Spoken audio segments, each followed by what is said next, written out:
Welcome to Spring LIB. If A is 34, B is 67, and C is 69, we want to find the angle formed by the two cables.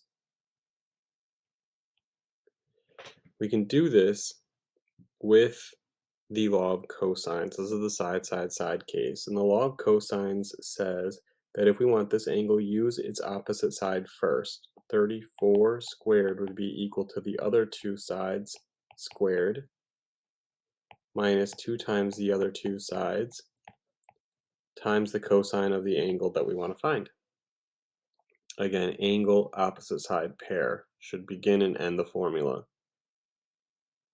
Now, what you would want to do in a calculator here is start with the 34 squared, and then we're going to subtract the 67 squared to move it to the left-hand side, subtract the 69 squared, and then this is all a product.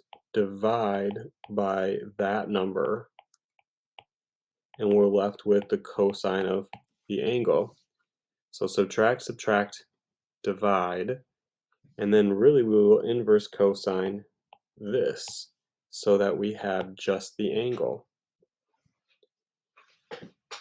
If you want, you could put this into your calculator exactly, or you could evaluate parts. If you use a calculator like Desmos, it can totally handle this all at once. Just make sure it's in degree mode. And we have the inverse cosine of, in the numerator, 34 squared, subtract 67 squared, subtract 69 squared, divide -2 times 67 times 69.